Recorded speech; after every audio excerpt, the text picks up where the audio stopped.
But nevertheless, it is quite natural to speculate that chemical freeze-out curve must sit in the vicinity of the phase transition boundary. Why? Because if phase transition happens, then the pressure changes suddenly. Okay, as I showed in the beginning of this lecture, using some lattice QCD results. Okay, so if the pressure suddenly changes, then the system becomes dilute suddenly. Okay, and then the interaction can be dropped suddenly.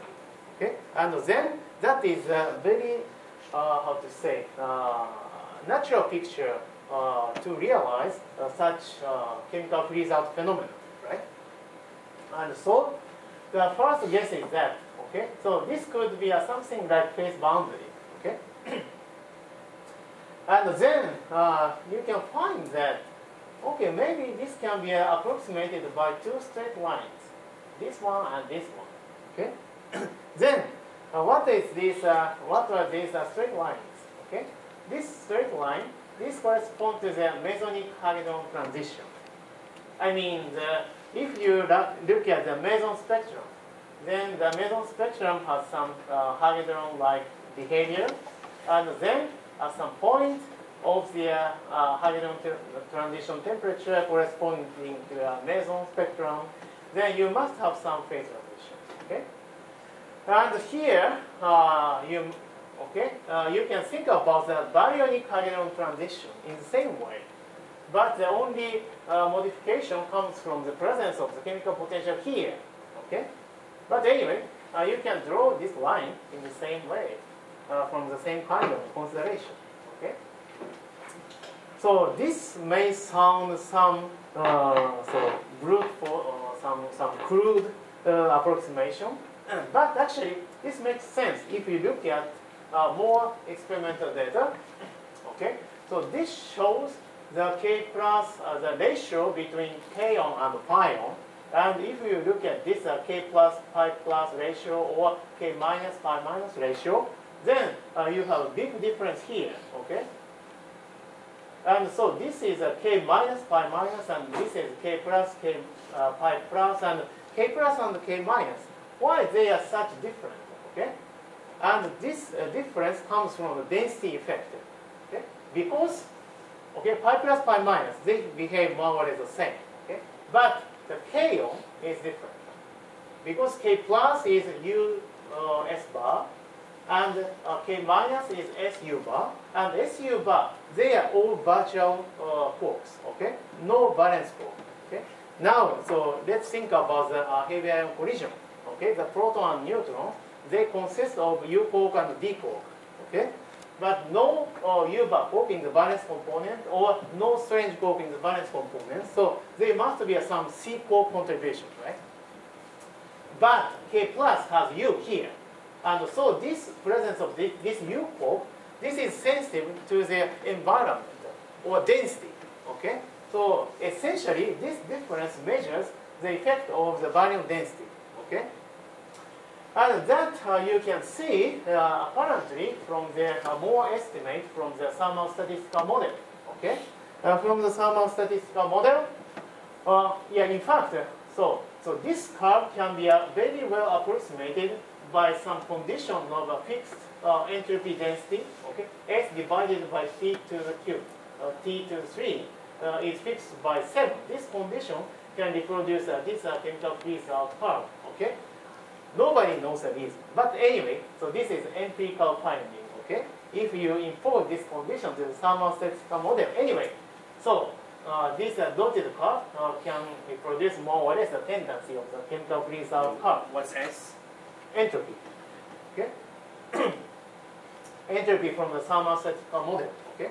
The thousands of free gas, free particles, okay? And then this 7, S over T to the third power. So this 7, okay, this content is actually dominated by baryons if you go to a smaller density, the smaller collisional energy, and this value 10, okay? So here 10. This corresponds to a 10 means, here you see, the 10 means the barium chemical potential 400, or 10 means temperature of 140 or 50, right? So this means 400 and 165, 53.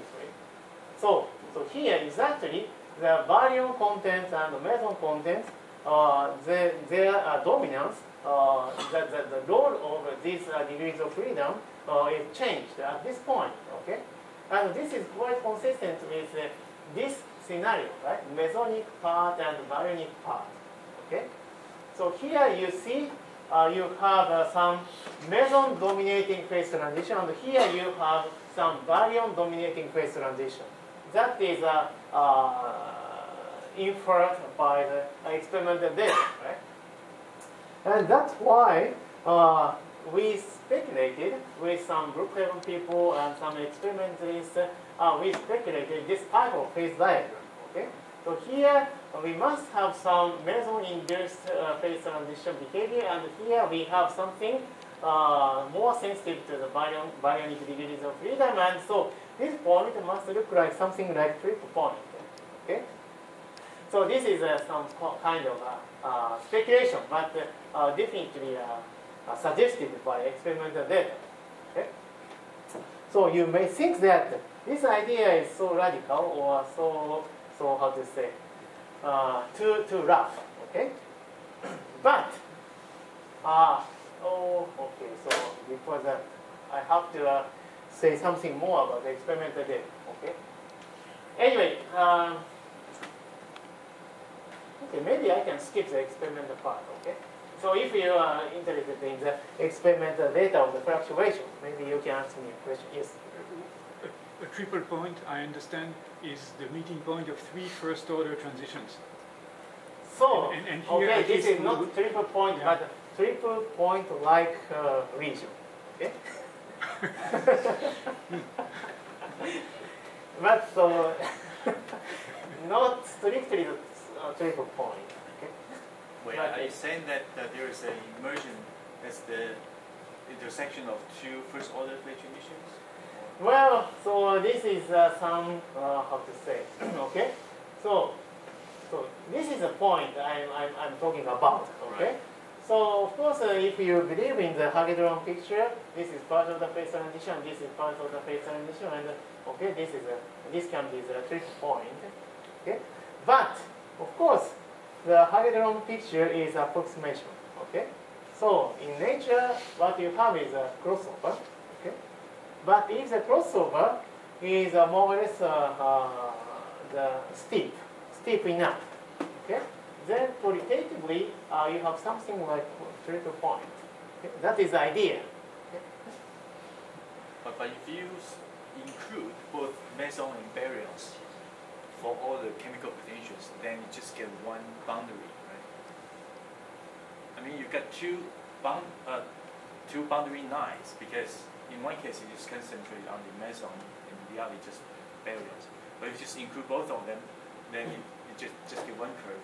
Okay, that I can understand your argument. But if you take the largency limit, okay, this is the case. Okay? And in fact, in the largency, you can have more deeper insight into QCD matter. Okay, so here I plan to explain something about the experimental data, fluctuation, and the recent experimental data, and the kurtosis, etc. But anyway, the bottom line is the following: no evidence about QCD critical points so far. Okay, and well, yes. And so, anyway, it is a mystery why the hadron resonance gas model is such successful to describe the all experimental data, including fluctuations. Okay. Sorry, Kenji, when you say no evidence of existence, does it give some negative information to rule out everything? some of the Okay, all fluctuation measurements are so far consistent with the hadron resonance gas model estimate. And hadron resonance gas is, of course, the free gas, and so no interesting structure at all.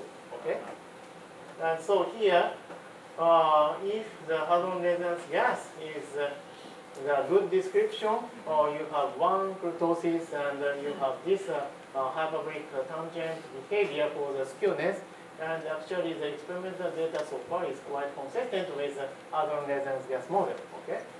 Okay, can you say in one parameter space there's no, the first or the critical point is not there? Okay, up to this energy scale, there is no evidence for the QCD critical point. Okay, so if you go to even so smaller collisional energy, there may be.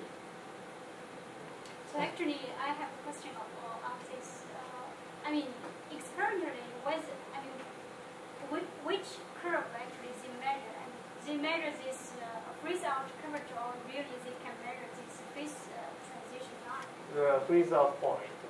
Okay, so I mean, what is the okay, even if yes. Curvature, So even if the QCD critical point exists on the QCD phase diagram, if the chemical freeze-out point is far separated from the QCD critical point, then no chance to see any effect from the critical point. Okay.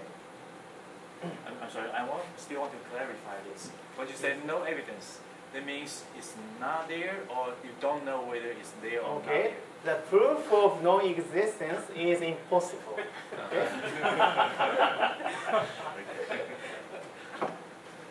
Yeah, that's the quite universal statement.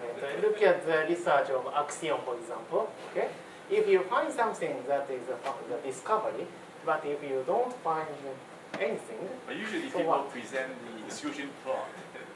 Ah, Say these things, then you will see it, right?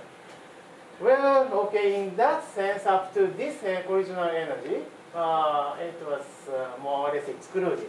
Okay, so that means on this plot, okay, so up to this point, okay, so from here to here, at least near the chemical freeze-out point. So only in this region, okay, in this region, the existence of the QCD critical point has been excluded. Okay. But okay, this is very tiny regions compared to the whole region of QCD phase diagram, right? So here, only here. So in this part, maybe, there may be.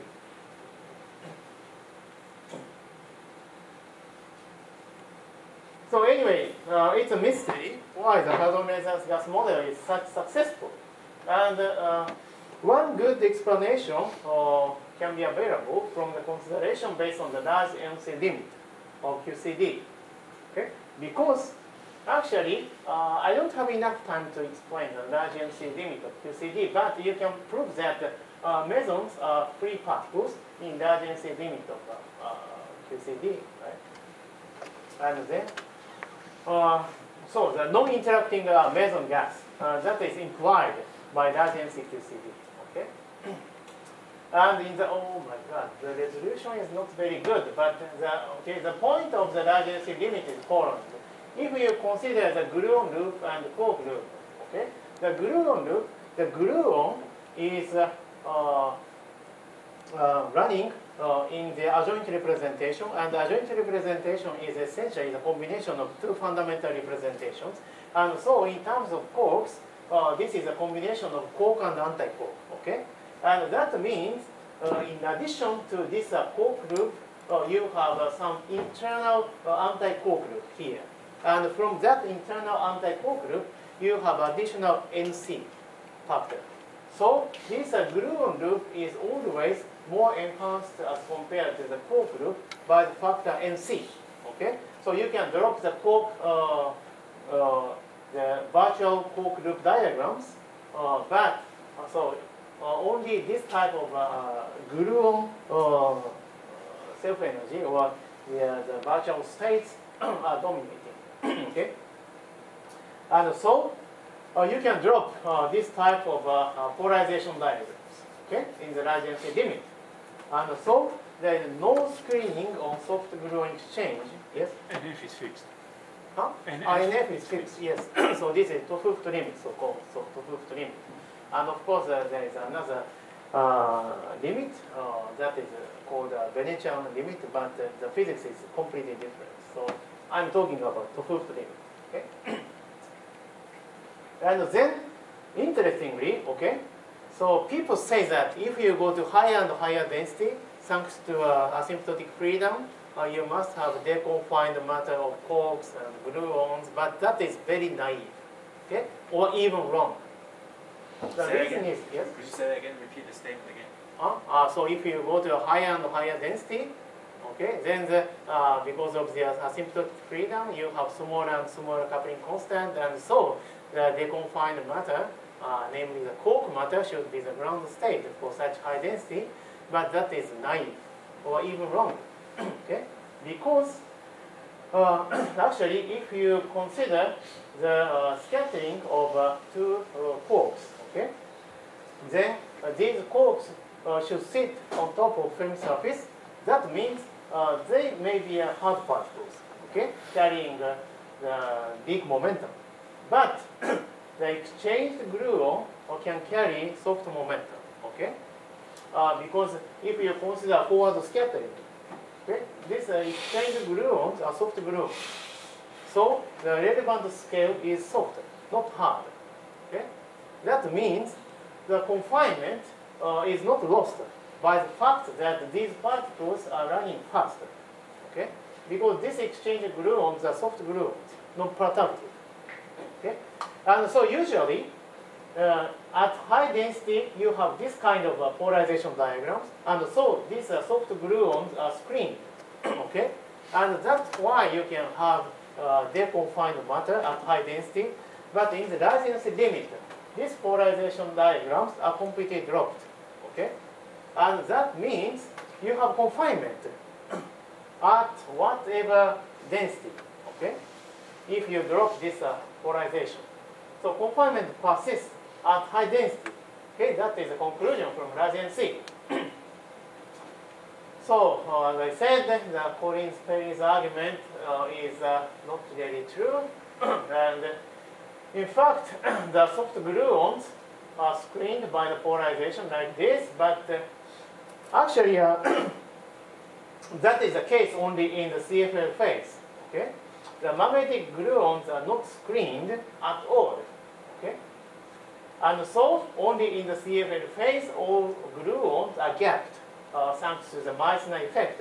And then the perturbative calculation is justified. Okay?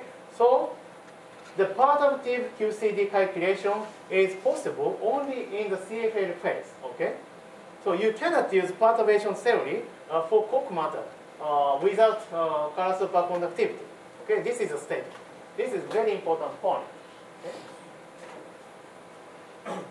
Anyway, so in the large density limit, this is the phase diagram that you get. Okay, the confinement is not lost. Okay, so this is a deconfinement phase transition line, and the deconfinement is induced only by the temperature effect. That is of order. The critical temperature should be of order of lambda QCD, but okay, along the density axis, nothing happens. Okay, and so confinement is not lost. Okay, but if the chemical potential exceeds some mass onset, then some finite density appears suddenly at this point, and in this way, so you can draw another line here, one more line here, okay, vertical line, indicating that the onset of the density.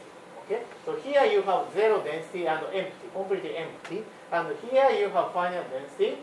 Okay, of confined matter, and here you have deconfined gluons of order of NC squared.